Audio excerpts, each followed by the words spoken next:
I ended up leaving by myself at the age of 18 to a country that I didn't know. And so it was a mixture of a lot of things happening through my mind.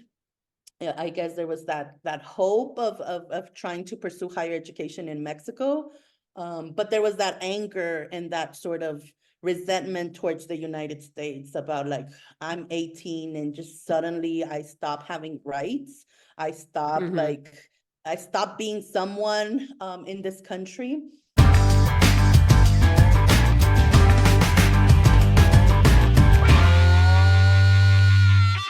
Welcome back to Border Patrol Watch, everybody. I'm Jim Budd, your host, and with me today I have a very, very special guest. I love this woman so much. I met her not many years ago, a few years ago, I would say, in Mexico City.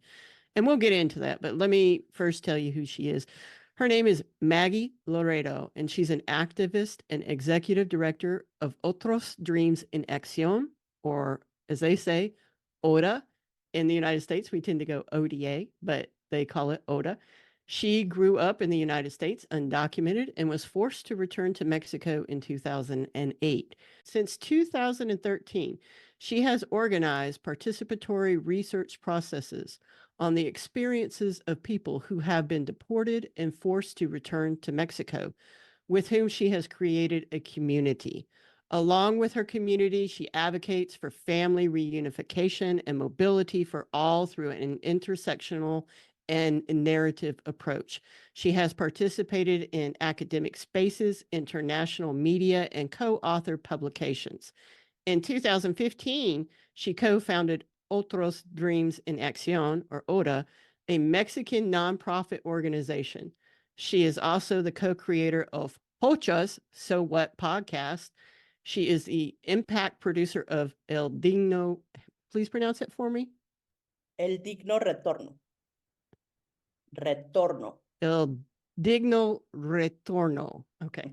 She is the impact producer for El Digno Retorno, forgive my accent in that, documentary directed and produced by Jose Eduardo Aguiliar. Please welcome Maggie to the podcast. Maggie, how are you doing, my friend?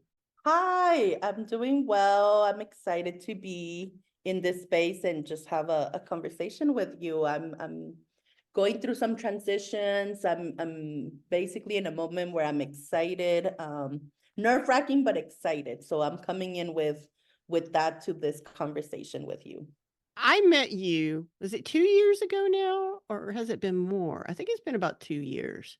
And because I know we wanted to go back to Mexico City last year, and it just didn't work out. And so we always want to go back to Mexico City. It's like being in New York City. It's just beautiful and wonderful. And the food, Chingao, that's amazing. Yes. So I met you because I was speaking at Ibero University, and somebody said, "Yo, you got to meet Maggie. Maggie is just so important." And can you explain to people where the term Pocha comes from and what it means? So the term Pocha, I had never heard the term Pocha in the United States while I was growing up there. I first heard it in Mexico after I returned. And this term, people were using it or people use it, especially if you go more south of the border, of the US-Mexico border, you'll hear this term being used in a derogatory way. And it's used to signal someone that is not Mexican enough. So like that is kind of Americanized and it's not Mexican enough, but they look Mexican. So like for me, they would tell me like, oh, try to not be too pocha and talk and because your accent's gonna come out, or just try not to be too pocha. So it's being used as a derogatory term. In some border towns, it's more common, like, oh yeah, my pocho cousins or my pocha cousins are coming. In California as well, it's also generational. So I feel like the new generations maybe do not know it as much as before, but I know that in the 90s, that term was there. So like another returnee friend and I decided in 2017 when we moved to Mexico City, we were like, we're Pochas, so what? Like, we can't like just get rid of that part of our lives. And that's how we eventually started like a Right. project, and we were like, we're just Pocha So what, that's part of our identity, that's part of us. My Spanish, my English, I'm always going to be like navigating between one and the other, whether it's language wise, culturally, politically, like everything is sort of in that in between, back and forth, here and there. I think when we met, the biggest thing that impacted me, obviously, was that I had never considered this. I had never considered how traumatizing this is to grow up for 15, 16, 18 years, whatever it is, in the United States.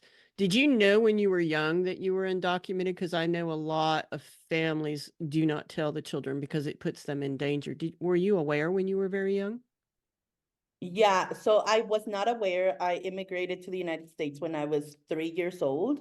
Mm-hmm. And I just grew up in the 90s. I was born in 1990. So I grew up in the 90s in Texas, 1990s, Texas, Georgia. Then we moved to Georgia. Um, Mm-hmm. very, everybody tells me like, oh, Texas and Georgia. Like, I'm like, yes, Texas and Georgia, both very conservative, racist, the worst I know.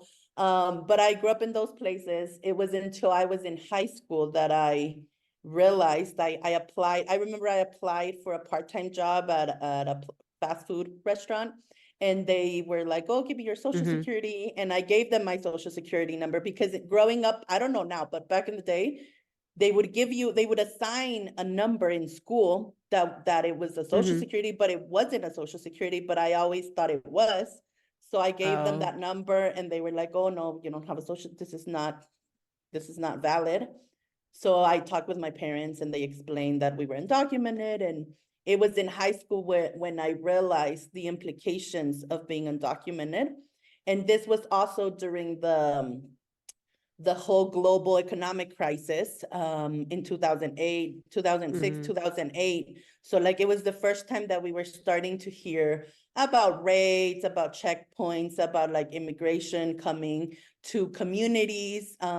It was the first time that we started to hear like literally counties that were becoming ghost counties because immigrants, people were leaving because they were being persecuted by ICE. So it all started to make sense to me in terms of what was happening politically and was happening economically and what was happening with me realizing being undocumented. And that is why a month after my high school graduation, I make the decision, the forced decision. We call it a forced return Yeah. because it's not like I wanted to go study to Mexico or I wanted to go to I don't know, Mm-hmm. Xochimilco or the pyramids. Like it was a forced decision in the sense that I found out as undocumented. I wasn't able to continue university. I tried to look for some scholarships. They were like, oh no, we're out of funds. There was like 1 or 2 scholarships for undocumented folks. Georgia continues to be a state where DACA recipients can't even pay in-state tuition, right? There's still a lot of things going on. And back in the day, my teachers and people didn't know how to support an undocumented person back then, even less. There wasn't any DREAM Act. There wasn't like you were barely starting to Right. hear nationally the DREAM Act. So that is why I ended up making that decision. My parents were the ones that wanted to leave, and at the end, I ended up leaving by myself at the age of 18 to a country that I didn't know, and so it was a mixture of a lot of things happening through my mind. I guess there was that hope of trying to pursue higher education in Mexico, but there was that anger and that sort of resentment towards the United States about like I'm 18 and just suddenly I stop having rights. I stop Mm-hmm. like I stopped being someone in this country. Mm-hmm. And it was interesting when we met also because you mentioned that you hadn't considered like the impacts of someone that had lived many years in the US and then find themselves back in their country of origin. But like I also never considered meeting Yeah. someone that was part of the system or that worked in this case as a border patrol agent. So after I returned to Mexico in 2008, I thought I was the only one. I thought I was the only person that had lived in the United States that was back in Mexico. I describe the experience as being very much in the shadows again, because I am told to not talk a lot so that my accent doesn't come out. I also returned to Mexico during the war on drugs by Felipe Calderón. The feminicides were rising in that those years that I returned. So there was a lot of fear in me. It wasn't like, oh, I returned to my homeland. It was, I'm being told to not go out past 6. I'm being told not to talk a lot. I'm going through the cultural shock, the language barrier. I'm going through all of these things.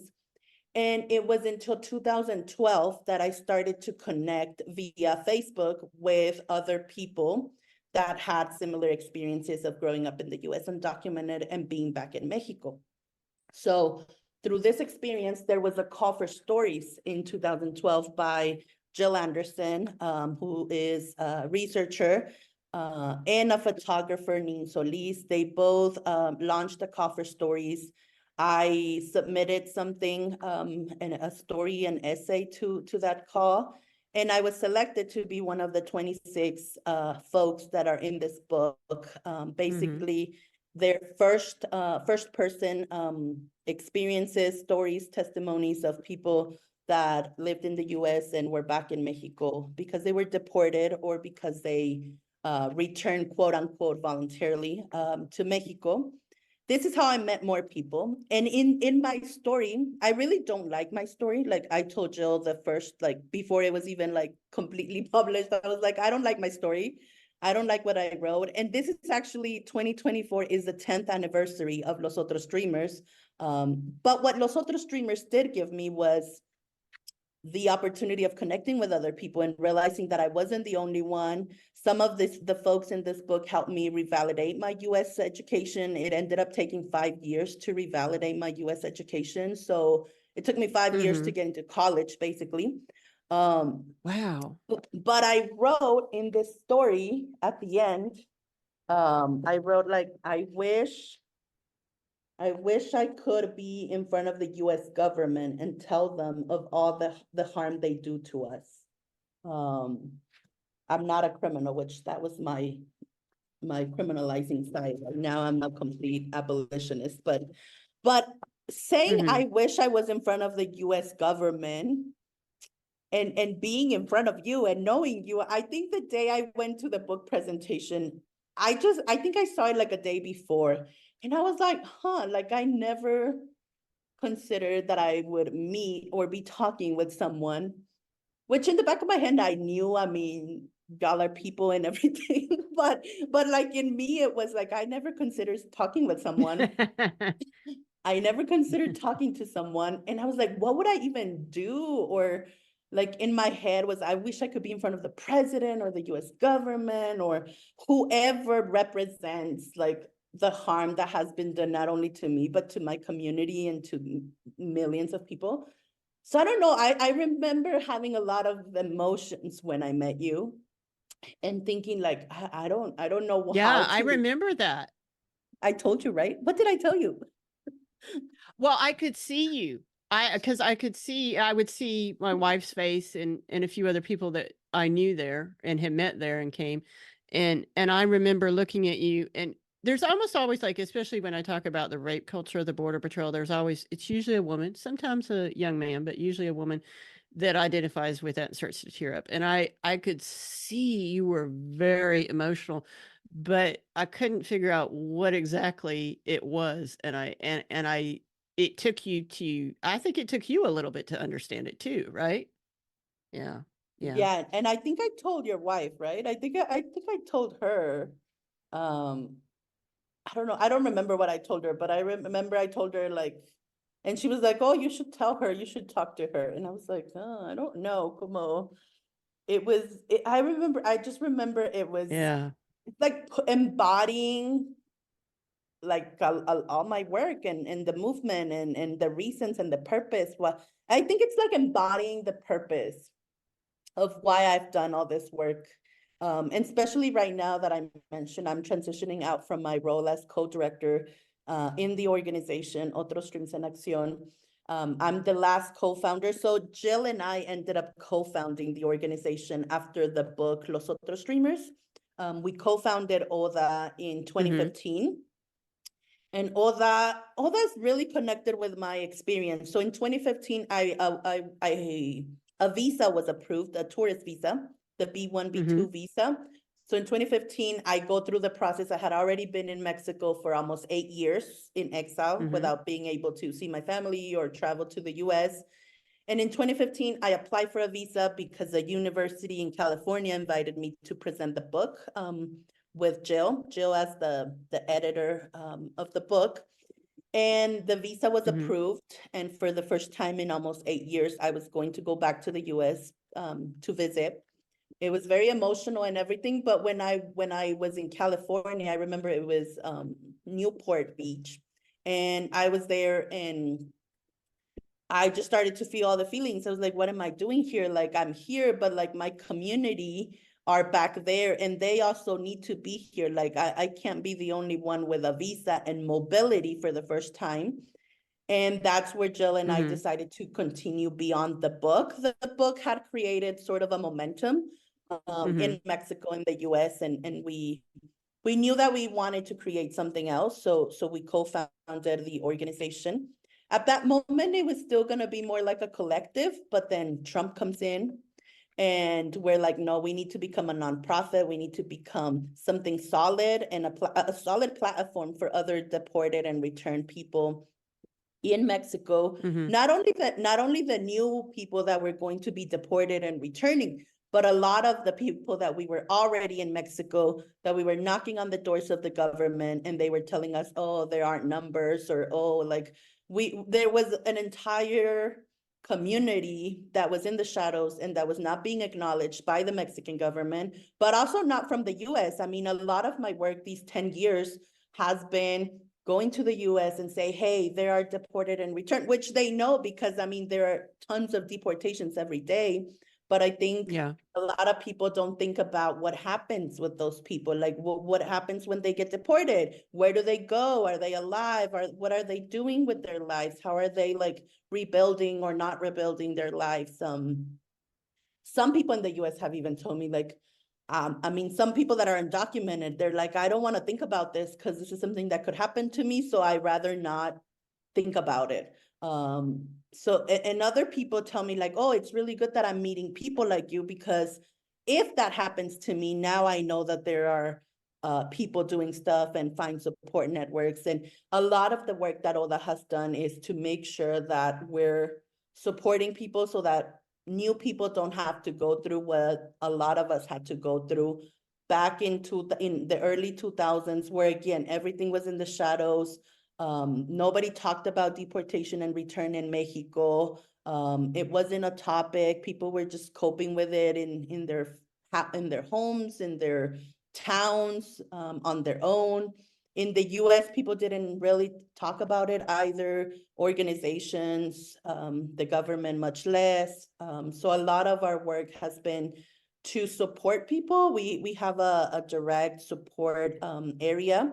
When people will reach out to Mm-hmm. ODA since they're in the detention centers or their families, or if they're at the border and they want to go south of Mexico, if they end up in Mexico City, people will reach out to us in the first moment, or even if they've been in Mexico for years, but they're still in a similar place as if they had just arrived, because many times they'll go to their towns, and depending on where that is, they might internally immigrate to the larger cities, and then they might need to Mm-hmm.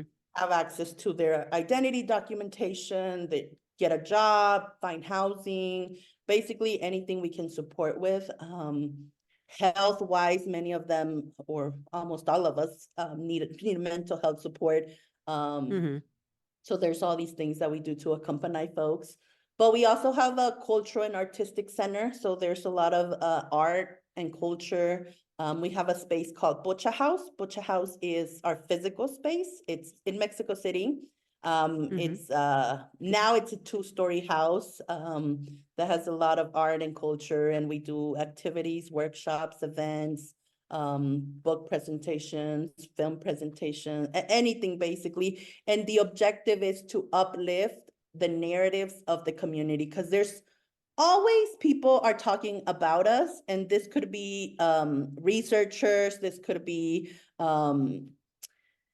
other nonprofits that are just talking about us, but one of our missions is to make sure that we're producing narratives that are by us and for us or for others, but that there's stories that are being written and told under our own terms, which many times we don't have access even to that because of everything, the systemic conditions. People don't have access to be creative either because people have to work and people have to figure it out.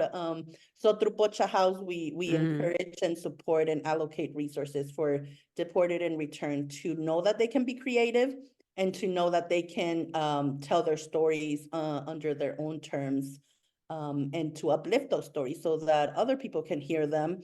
And we can also sort of counter the other narratives that are harmful and that are creating all these policies.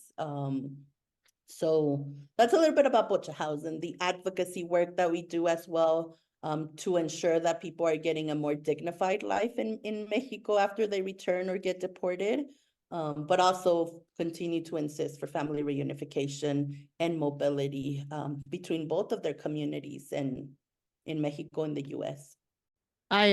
When Sandy and I had the another business before I started doing this and had my aha moment and realized I needed to work on myself and what I did in the past as a border patrol agent. We had an employee who was I think he was Laotian, if I remember correctly. And his mom brought him here when he was a baby. And he does not speak Thai or Laotian. He doesn't, he can understand his mother when she's bitching at him. But and that was true even growing up in Alabama, with a lot of my friends who maybe their parents were from India or other places. They're totally American. They're playing on the basketball teams, they're playing on the softball teams, they're going to the cookouts, they're going to the churches with us or whatever. They celebrate Christmas with us. They are as American as we are. And I just cannot imagine. I used to tell him all the time, you please go get your citizenship because one day this might not always be here. And he was like, oh, it's too expensive. I don't really care. Blah, blah, blah, blah, blah. I don't know whatever happened to him. He has a child, his child obviously born in America. I hope he's okay now, but I just can't imagine that young kid because he was working for me when he was 18 being sent over to Thailand or Laos or wherever they decide to put him. He does not speak the language. He does not understand the culture. He loves the food. He knows a little bit about the culture. But I just can't imagine what that must be like. And you took the initiative. Is that why you think that they allowed you to then come back with a visa, or was there a time that you had to wait before they allowed you to come back with a visa? So actually in high school, while I was researching, because I was trying to figure out a way to stay in the US, that was Right. my first what I wanted to do. And then after realizing that there wasn't a way, I found out that if I left the US or if I stayed in the US after the age of 18, I would start accumulating unlawful presence. So like 17, 16-year-old me in high school researching found out about that. And I think that was one of the reasons as well of why I ended up leaving right after high school. So by the time I applied for a visa, which that's also very complicated. I've accompanied people for the past decade in gaining mobility and trying to apply for visas. But I feel like in my case, it's very arbitrary. It's always arbitrary. I mean, the whole immigration in the US is arbitrary and discretional. So like in my case, I was It is. 20, I was 25 years old. I worked in another fast food restaurant in Mexico, but I was earning like $150 a month. I was starting to get Oh. into university. So like I didn't have, and I had a lot of Mm. ties to the US, which is what they don't want, that you have to prove that you have all the ties to Mexico or to the country. and you're not gonna overstay your visa, and you don't have any immigration intent, like immigrant intent, under a non-immigrant visa. So I just went. I remember the person, the adjudicator, looked like my third grade teacher, white and her hair, and I was like, oh, okay, I guess that helped my anxiety at that moment. And she just said like, oh, your case is special. I need to talk with my supervisor. I'll be back. She came back, and then she was like, I'm approving a 10-year visa. It wasn't your decision to immigrate. You were a child. I know that I trust that you'll make good use of your visa. And then I was like, what, is this visa just for the event? She's like, no, it's for 10 years. And then I just remember, the last thing I remember, I said, can my mom apply for a visa? And she said, no, your mother is never coming to the US, right? So like, it was a very emotional moment, because a lot of people think that I was very happy, and they were like, oh my God, you got your visa, you were probably very happy. It's like, well, not really, right? I mean, it took me a while to like for it to sit down, like what had happened with a 10-year visa and what that would be like. And my visa expires next year. So I've had a visa for almost 10 years, which is the same amount I've been the co-founder and co-director of ODA.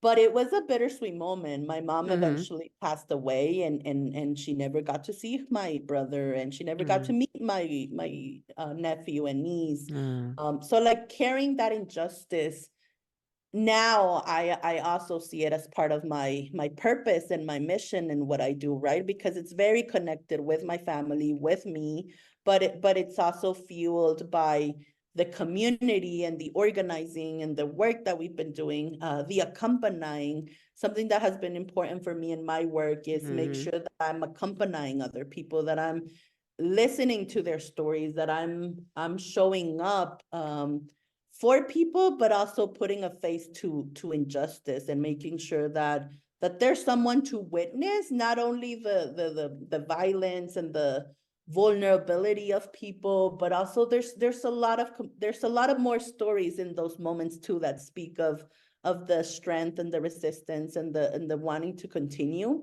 And then there's those moments of having to face the system, whether it is in a hospital and trying to fight there, whether it is in a police station and fighting there, whether it is in the streets, and screaming at Biden passing through the Mexico Zocalo in Mexico City, and having my megaphone there with all my community, and making sure that we're in the streets as well. Or whether it be in the house of the ambassador in Mexico City, and also standing there and telling him like, hey, this needs to happen, this needs to change. Or going to the White House. I mean, and I feel like there's always places, but it all starts with accompanying, with showing up, with being in those moments with people in the streets, and organizing and trying to do something, right? I just want to say that I appreciate you coming on and telling this story, because I know it is painful for you. And it's a story that I don't think I've ever really heard before, at least in American news media and so forth. And what I realize in us talking about this again, and you going into more detail, is this is another form of family separation. You know, I mean, it plain is a form of family separation. And this is what our immigration policies do over and over and over again, in the guise that we're preventing terrorists from coming in and criminals. And it's not to say that there aren't some bad people coming in, but it's been proven time and time again that it's a very small percentage. And if we just had legal avenues and changed our asylum laws to meet what the demand and the need is, so that then people don't have to cross illegally, and that they can come in and submit themselves and this and that, and they want to do that. That's what I've learned in this journey after being in the Border Patrol. And then, you know, then you wouldn't have people crossing in between irregularly. It's not going to then put their children in this situation many years down the line. I just, you're such a strong woman. You're such a a light in all of this. Can you tell listeners what you're doing now? Because I know you're involved with this movie and so forth, and what you're doing currently with everything that you've learned over the years. Yeah. I think what you just mentioned is very important because in my experience within the organization, I have met a lot of people that grew up in the United States, but have now been in Mexico for a decade or more. And they're filmmakers, they're like play directors, they're scholars, like, they have rebuilt their lives in Mexico, and they are getting all these invitations from US institutions, or they're being invited to be part of work trainings, etc. And after 10 years applying for their visas at the US Embassy, they continue to be criminalized, and they continue to be denied for a visa when they're like doing it, quote unquote, the right way, of like, they don't have a bar anymore. They can prove that they have a financial stability, that they have family ties in Mexico, that they own property, which is everything that they ask. But they continue to be denied under this presumption of immigrant intent, when again, they have proved that they are not, that they've proved that they're even better in Mexico, that they wouldn't even want to go back to being undocumented in another country. So a lot of the work that we've been insisting through our visa justice program within the organization is where people are insisting that the Department of State and the US embassies can open up their protocols to these type of people, this profile of people that lived in the US, yes, but that have now been in their country of origin in Mexico, and they just want to travel back and forth for any reason, which is tourism or be in a conference, etc. So that is part of the work that ODA has been advocating in the last years, along with other sort of struggles, like the spouses of deported folks, if the children of deported folks, insisting in other ways to be able to return to the US lawfully, and even if it's just back and forth, right? And for folks to have the right to mobility, I think that that's something really important that we have to continue to insist in this ongoing criminalization that follows people post-deportation. And it doesn't just stay at the border in the US, it follows them in Mexico, and it continues to manifest in different ways. And something that I'm doing now that I'm transitioning out is, one, I'm looking for a job. So I'm looking for a new project. I'm looking for another job opportunity, and I'm letting it to the universe to tell me where I will be. If I'll be relocating from Mexico City, I don't know. Basically, it's all in the air right now. But I am the impact producer for El Digno Retorno, or the Dignified Return. It is a film. It is the first film that was produced and directed by a deported filmmaker, storyteller, Jose Eduardo Aguiliar. You can find him on Instagram as El Deportee, or you can find the Instagram for El Digno Retorno film, also on Instagram. And I'm the impact producer, so I've been like working so that many people can watch this film. This film is for the deported and returned and undocumented community, but it's also a film that we wanted to be in any space where people are talking about immigration and deportation and return. So right now, the upcoming tour is in April. We'll be in LA on April 8th. So we'll be screening the film at various universities and spaces there. You can stay tuned and follow our social media for that. We'll be at UCSD on April 17th in San Diego. And we'll be screening the film also at Friendship Park on April 14th. So it's a tour that is starting in LA, going through San Diego, and ending up at Friendship Park on the Tijuana side in April. And we're still organizing other spaces across Mexico, across the US, in festivals and universities, organizations. You can just invite us to present that.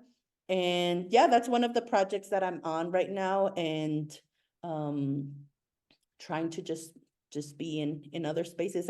I really want to use my experience of not only my direct experience, but also my experience in accompanying people for the last decade to engage also in scholar and public policy work. Like, I think that a lot of the times when we're in the organizations, we're like responding to crisis all the time, that we don't have the resources and the capacity to advocate in specifically on public policy, whether that's in Mexico or the US. And I think because of my experience, and because, to be honest, I went through a burnout, and I'm wanting to step away also to put a little bit of distance with that on the ground crisis, constant crisis responding, heaviness of showing up for people and accompanying. And Yeah. I'm not saying healing, but like a little bit of recovery, put a little bit of distance. Yeah. And at the same time, hopefully I can engage in scholar and public policy now that I'm a little bit ready to put that distance, and that I have all this accompanying. So I have been able to witness, and now we can sit down and articulate and try to hopefully insist in reforms or changes that are more structural in Mexico or the US. And that's where I would like to go next, if I am able to find the resources and the platforms to continue to do this work. I think your story and the work you do, it shows directly this attitude that we have in the United States that we probably have always had. But this is the kind of zeitgeist that we're in right now in the United States, and many countries are, of, always blaming the other, always blaming the migrant because it's just an easy thing to do. And then also this idea of just throwing people over a wall and forgetting about them, separating families, and just, as if we're just, quite frankly, taking out the garbage. That's how I think a lot of people view it in this country. And I think a lot of our politicians, every time they sit down and they talk about these laws, they've been debating back and forth over this border bill forever, and they always just keep throwing money and keep doing the same thing over and over again. And never once do they bring people like you to come and say, this is what your policies have done. This is what it is. I have no doubt, and we've talked in depth about this when we were in Mexico City together, that, how much you love this country of the United States.